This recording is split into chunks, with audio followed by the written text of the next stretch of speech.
Subscribe করে like comment share করে আমাদেরকে এগিয়ে দিবেন। আপনাদের সহযোগিতায় আমরা অনেক দূর এগিয়ে এসেছি।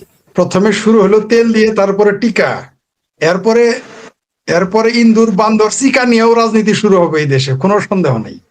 দেখবেন ইন্দুর বান্দর চিকা নিয়েও রাজনীতি শুরু হবে।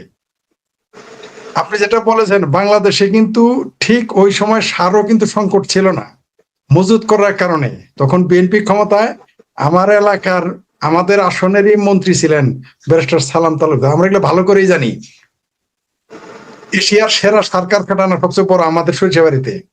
বড় মন্ত্রীও ছিলেন সরিষা। আমরা দেখেছি সার কিভাবে জালিয়াতি করে মানুষজন ধনী হয়েছে, আমরা দেখেছি কিভাবে 3 গুণ 4 গুণ বাড়ানো হয়েছে, সেটাও দেখেছি।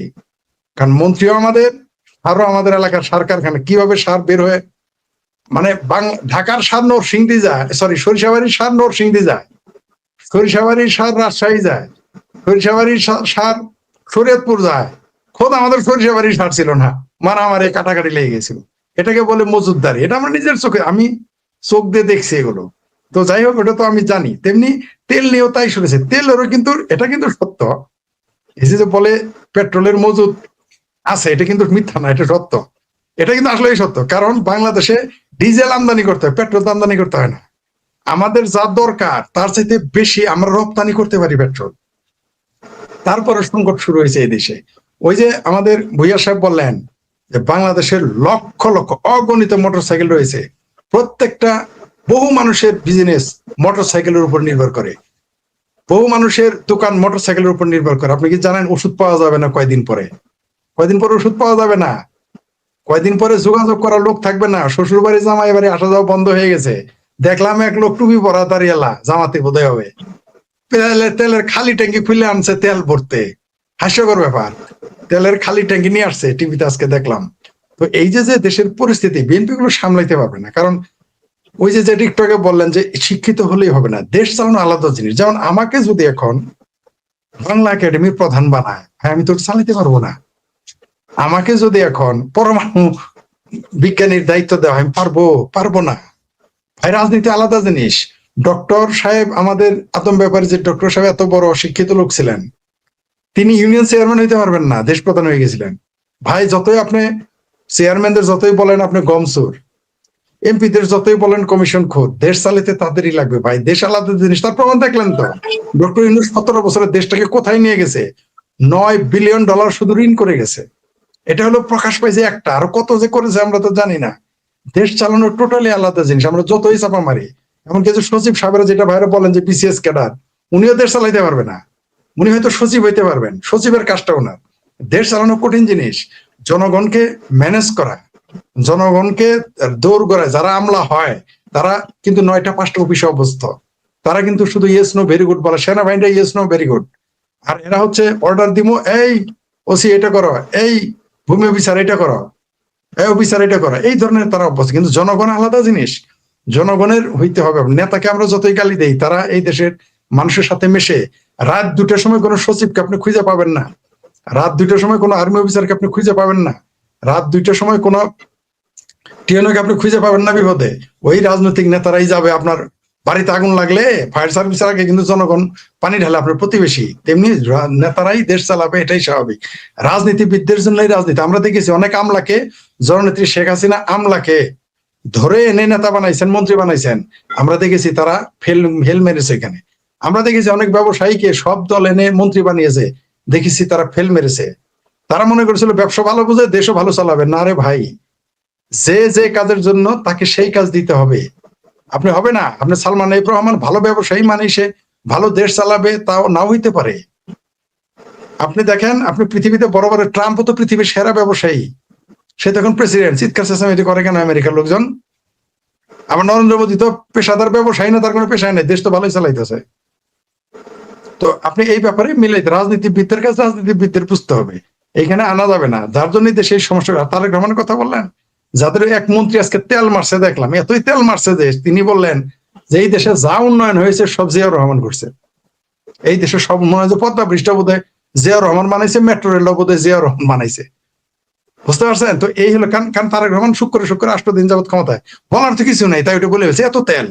আর যেটা বললাম পেট্রোল, আসলে এই দেশের মানুষের স্বভাব খারাপ, শুধু নেতাদের দোষ দিলে চলবে না। এই যে মজুত করতেছে, এখানে কারা জড়িত? জামাতের নেতার ঘরে বেডের নিচে তেল পাওয়া যায়, পেট্রোল পাওয়া যায়, বিএনপি নেতার ঘরে পেট্রোল পাওয়া যায়। তো এগুলো তো আমাদের দেশের মানুষের চরিত্রটাও এরকম। কারণ হচ্ছে কি, আমরা সবকিছুতে রাজনীতিকরণ করি। আপনি দেখেন সকালবেলা ঘোষণা দিল যে অনলাইনে পড়ালেখা করাবে, বিকেল বেলায় আবার ঘোষণা দিল পরীক্ষা দিতে হবে সশরীরে। মানে কখন যে কি বলতেছে কেউ আমরা জানতেছি না। আমি বললাম তো, এই দেশে যারা ক্ষমতা, আপনি যখন অর্পিত, আপনার যখন ধন সম্পদ অর্জিত না হবে, অর্পিত হবে। কারণ নাতিনে দাদার পয়সা যেভাবে ইচ্ছা সেভাবে খরচ করে, দাদা কিন্তু ইনকাম করলে যেভাবে ইচ্ছা সেভাবে খরচ করতে পারে না, কারণ তার দায় ও দায়িত্ব আছে।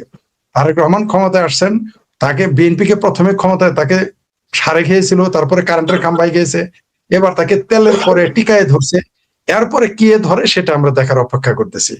আমার মনে হয় না যে তারেক রহমানের সরকার খুব বেশি দিন, মানে আমার তো 5 বছর তো টিকতেই পারবে না, এটা তো বলার অপেক্ষাই রাখে না। দেশের যে অর্থনীতি, যেভাবে ইউনূসের নাম নিতে তারা ভয় পায়, কোনো কিছু হলে আওয়ামী লীগ, কোনো কিছু হলে আওয়ামী লীগ। মানে এখন যদি বাংলাদেশে কোনো কারণে বাইতুল মুকাররমের উপর ঠাড়া পড়ে, আর বাইতুল মুকাররমটা ভাঙ্গা, ওই অনেকের যে কি মালিক নাকি একজন আছেন বাইতুল মুকাররমের খতিব, সে যদি মারা যায় বলবে এটা আওয়ামী লীগ দেয়। কালকে যদি মনে করেন যে আর পণ্য হইলে তো কোনো কথাই না, আওয়ামী লীগ আর ভারত দেয়, এটা তোর বলার অপেক্ষা রাখে না। মানে সবকিছুতেই আওয়ামী লীগকে খুঁজতে হবে তাদের। আমি এও দেখলাম, মানে গরুর রচনার মতো, মানে আপনাকে গরুর রচনা পড়ে গেছেন, আসছে তো রচনা কুমির, তখন বলবো যে কুমিরের লেজটা গরুর লেজের মতো এরকম সরল নয়, কাটা কাটা কাটা কাটা আছে। মানে গরু আপনাকে আনতে হবে, কারণ পড়ে গেছেন গরু। যে কুমিরের 4 পা কেমন জানি না, তবে গরুর 4 পা হইলো এরকম গোড়ালা, কারণ সে তো কুমির দেখে নাই, কুমির রচনা পড়ে যায় নাই। বাংলাদেশে বামপন্থী বলেন না ডানপন্থী বলেন, যারা এখন এই মুহূর্তে ক্ষমতার অংশীদার বা ক্ষমতার বাইরে আছেন, মানে এখন তো সবাই আওয়ামী লীগ ভার্সেস অল হয়ে গেছে বাংলাদেশে। আওয়ামী লীগের মানে মনে করেন টিকা নাই, টিকা দিতে গেলেও আওয়ামী লীগ আনতে হবে, তেল নাই আওয়ামী লীগ আনতে হবে, আইনের সুশাসন নাই আওয়ামী লীগ আনতে হবে। তা আওয়ামী লীগ এত খারাপ ছিল, তোমরা কোন কসুরটা করলা? 17 বছর তো চলতেছে, এখনো 18 মাস 19 মাসে পড়ছে, তোমরা কোন কসুরটা করতেছে? এখনো আওয়ামী লীগের দোষ, এখনো আওয়ামী লীগের দোষ, সব শেখ হাসিনা করছে, তোমরা কি করছো 1 মাসে? এটা দাও আগে। আবার মাশাআল্লাহ বিরোধী দল যারা এখন আছে, তারাও অদ্ভুত, পৃথিবীর এই প্রথম বিরোধী দল পাইলাম সরকারকে সমালোচনা করে না। তাদের কথা হলো যে সনদ বাস্তবায়ন করে, এছাড়া আর কোনো বিএনপি সমালোচনা নাই। তেলের জন্য বিএনপি সমালোচনা নাই, টিকার জন্য বিএনপি সমালোচনা নাই, দেশের রিজার্ভ নিয়ে বিএনপি সমালোচনা নাই। বিরোধী দল একটা হয়েছে, মনে হয়েছে মানে মানে দ্বিতীয় বউ, বুঝতে পারছেন? মানে বউটা বাইরে আর একটা ভিতরে, এরকম আর কি, মনে হয় একই সংসার তারা করতেছে, কোনো প্রতিবাদ নেই, খালি 24 ওই যে সনদ নিয়ে আলাপ। আর আওয়ামী লীগের গালি দেওয়ার ব্যাপারে দেশে বাম ডান জামাত সব এক বাক্যে সবকিছুতে আমার গরু রচনার মতো। মানে আপনি যদি বাঘ রচনা লিখতে দেয়, কান পড়ে আছেন তো গরু রচনা বলতে পারবেন না, তো কেন শিখছে এটা? মানে এখন একটা জিনিস বাদ দিছে, সেটা হলো যে বাকশাল করেন আর কি। অদ্ভুত ব্যাপার, বাকশাল শব্দটা ভুলে গেছে কয়েকদিনের জন্য, আবার যখন আওয়ামী লীগ ক্ষমতায় আসবে তখন বাকশাল করবে বিরোধী দলে যারা থাকবে আর কি।